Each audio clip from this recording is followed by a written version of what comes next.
এক ভ্রষ্টা রমণীর কাহিনী। একবার এক চরিত্রহীনা কুলটা ভ্রষ্টা সুন্দরী রমণী কোথাও হইতে বোস্তান শহরে আসিয়া লোকদের পাপকর্মে লিপ্ত করিতে লাগিল। প্রতিবার দেহভোগের বিনিময়ে তাহাকে 200 দিরহাম করিয়া দিতে হইত।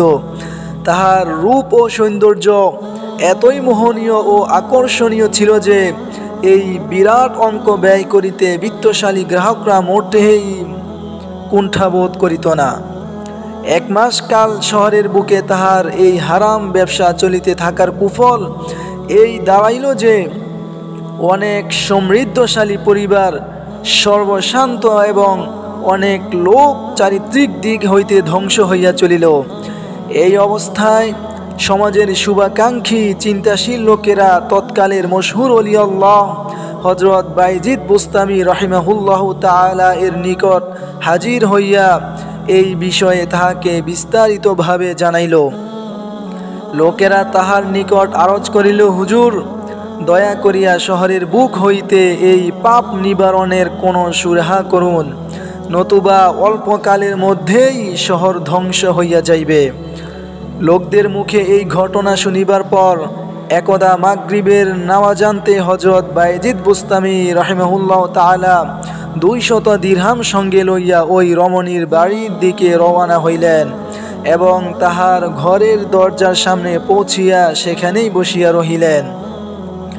যথাসময়ে যথারীতি গ্রাহকদের আগমন শুরু হইল, কিন্তু গৃহদ্বারে হযরত বাইজিদকে বসা দেখিয়া সকলেই ফিরিয়া গেল। আনুমানিক রাত 10টা পর্যন্ত ঘরে কোনো গ্রাহক প্রবেশ না করায় রমণীর মনে ভাবনা জাগিল যে অন্যান্য দিন এতক্ষণে গ্রাহকদের অস্বাভাবিক ভিড় লাগিয়া যায়, অথচ আজ একজনও আসিল না। ইহার কারণ কি? সে তখন নিজের ভৃত্যকে অবস্থা জানার জন্য বাহিরের দিকে পাঠাইয়া দিল। ভৃত্য ঘরের দরজায় আসিয়া দেখিল হযরত বাইজিদ বসিয়া রহিয়াছেন, আর লোকেরা দরজা পর্যন্ত আসিয়া তাহাকে দেখিয়া যাইতেছে। সকলের মনেই বিস্ময় যে হযরত বাইজিদ রাহিমাহুল্লাহ তাআলা আজ এই দেহ পসারিনীর গৃহদ্বারে কেন আসিয়াছেন। ভৃত্যটি হযরত বাইজিদকে নিশ্চয় চিনিত না। সে ঘরের ভিতর যাইয়া রমণীকে খবর দিল যে মিসকিন বেশের এক ব্যক্তি ঘরের দরজায় বসিয়া রহিয়াছে, আর তাহাকে দেখিয়া অন্যান্য লোক আসিয়া ফিরিয়া যায়। এই খবর পাইয়া রমণী ওই ভৃত্যের মারফত নবাগত লোকটিকে হযরত বাইজিদকে জিজ্ঞাসা করিল, আপনি কি রূপে এখানে আসিয়াছিলেন? আমার এখানে তো গরিব লোকের আসার কথা নয়, কারণ এখানকার রেট অনেক চড়া। বলুন, আপনি কি উদ্দেশ্যে আসিয়াছেন? হযরত বাইজিদ রাহিমাহুল্লাহ তাআলা বলিলেন, আমি রমণীর সাথে সাক্ষাৎ করিতে আসিয়াছি। এ কথাটি শুনিয়া ভৃত্যটি ব্যঙ্গাত্মক সুরে বলিল, আরে জনাব, ইনি খুব উঁচু দরের রমণী। 200 দিরহামের কম হইলে ইনি কাহারও সাথে কথাও বলেন না। তখন হযরত বাইজিদ বলিলেন, আমি 200 দিরহাম দিতে প্রস্তুত আছি। মোট কথা, হযরত বাইজিদ রাহিমাহুল্লাহ তাআলা আনহু ঘরের ভিতর তাশরিফ নিলেন এবং নগদ 200 দিরহাম আদায় করিয়া মহিলাটিকে বলিলেন, আজিকার জন্য তুমি আমার হইয়া গিয়াছ, সুতরাং আমি যাহা বলিব তোমাকে তাহা মানিতেই হইবে। মহিলা উত্তর করিল, জি হ্যাঁ, আপনি ঠিকই বলিয়াছেন।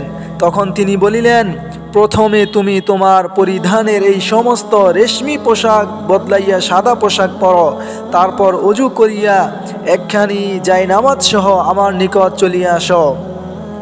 তাহার নির্দেশ অনুসারে মহিলাটি কাপড় বদলাইয়া অজু করিয়া জায়নামাজ লইয়া তাহার সম্মুখে হাজির হইল।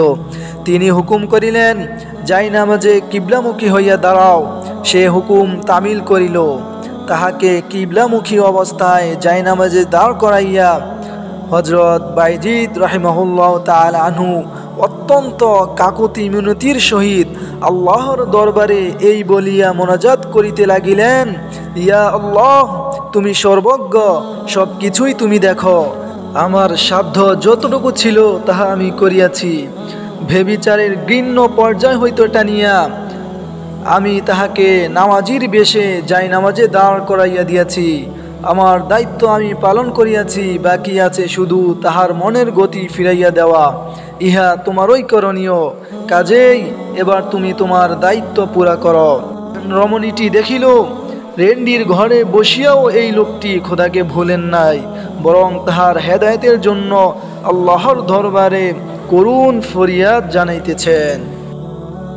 এই অভাবনীয় ব্যাপার দেখিয়া রমণীর মনে ভাবান্তর ঘটিল। আল্লাহর ভয়ে অন্তরাত্মা কাঁপিয়া উঠিল। নিজের আজীবনের সমস্ত গুনাহের কথা স্মরণ করিয়া অনুশোচনায় ভরা ভীতি বিহল অন্তরে ভাবিতে লাগিল, নিজে তো পাপীয়সী আছি, আল্লাহর বহু বান্দাকেও পাপে লিপ্ত করিয়াছি, দিবারাত্রি শুধু পাপের খেলাই করিয়াছি। এই অবস্থায় আমার না জানি কি দশা ঘটিবে। এসব কথা ভাবিতে ভাবিতে হঠাৎ এক মুহূর্তে সজোরে আল্লাহর নাম উচ্চারণ করিয়া সে হযরত বায়েজীদের পাক কদমে লুটাইয়া পড়িয়া নিবেদন করিল, হুজুর, আমাকে তওবা করান এবং আপনার খাদেমা সেবিকা রূপে এই হতভাগিনীকে গ্রহণ করুন। হযরত বায়েজীদ রাহিমাহুল্লাহ তাআলা আনহু তাকে তওবা করাইলেন।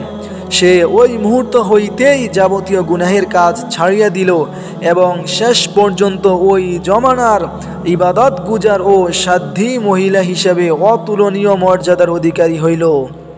মুমিন ভাই বোনেরা আমার, ভাবিয়া দেখুন আল্লাহর ভয় ওই পাপীয়সী রমণীকে কোন অবস্থা হইতে কোন অবস্থায় পৌঁছিয়া দিয়াছে। বস্তুত আল্লাহ ভীতির এমনই মাহাত্ম্য। এজন্যই পাক কালামে আল্লাহ বলেন, ইয়া আইয়ুহান নাস ইত্তাকু রাব্বাকুম, হে মানুষ, তোমরা তোমাদের পরওয়ারদিগারকে ভয় করো। আল্লাহ তাআলা আমাদেরকে ভয় করে তাহার হুকুম যথাযথভাবে আদায় করার তৌফিক দান করুন। আমিন।